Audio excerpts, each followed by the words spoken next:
నమస్తే welcome to MNTV Telugu news. Parvathipuram Manyam జిల్లా సీతంపేట వీరఘట్టం మండలాల్లోని ప్రాథమిక ఆరోగ్య కేంద్రాల్లో NCD అధికారి డాక్టర్ టి జగన్మోహనరావు ఆషాఢే కార్యక్రమంలో పాల్గొన్నారు. గ్రామాల్లో ఆరోగ్య సమస్యలను ముందుగానే గుర్తించి తక్షణ చర్యలు తీసుకోవాలని వైద్య సిబ్బందికి సూచించారు.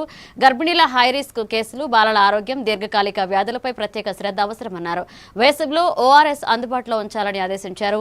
ఆశా కార్యకర్తల పాత్ర కీలకమని ఆయన పేర్కొన్నారు. మరి ప్రతి నెల మొదటి మంగళవారం వైద్యాల శాఖ ఆదేశాల మేరకు జరుగుతున్న ఆషాఢేలో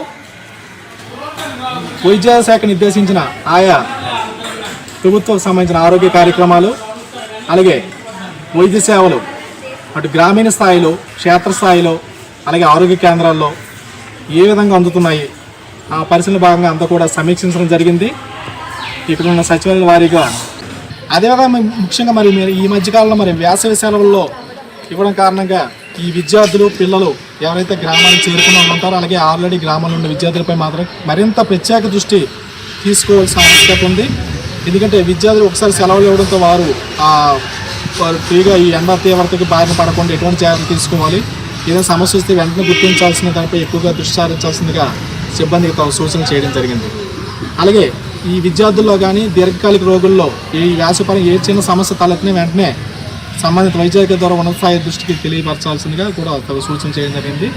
ఆ విధంగా ప్రజలను అప్రమత్తం చేయాల్సిందిగా సూచించడం జరిగింది. మనకి క్షేత్రస్థాయిలోనే ఎక్స్రే తీసుకునే పరిధితో కూడా మనకి ఈ మిషన్స్ వచ్చాయి. గతంలో ఈ టీబీ అనుమానిత లక్షణాలు ఎవరైతే ఉన్నారో వాళ్ళు ఖచ్చితంగా గ్రామాల నుంచి అక్కడ క్షేత్రస్థాయిలోనే జరిగే ఆ పరీక్షల వద్ద ఖచ్చితంగా వాళ్ళని మొబిలైజ్ చేస్తే మనం త్వరగా, అంటే దీని ద్వారా ఏంటంటే టీబీని మరింత త్వరగా గుర్తించి వాళ్ళకి సత్వరంగా త్వరగా మందులు ఇచ్చి వాళ్ళు ఎటువంటి ఇబ్బందులు పడకుండా ముందుగానే ప్రయాసపడకుండా మనం చేయడానికి ఇది ఎంతగానో వీలుగా ఉంటుంది.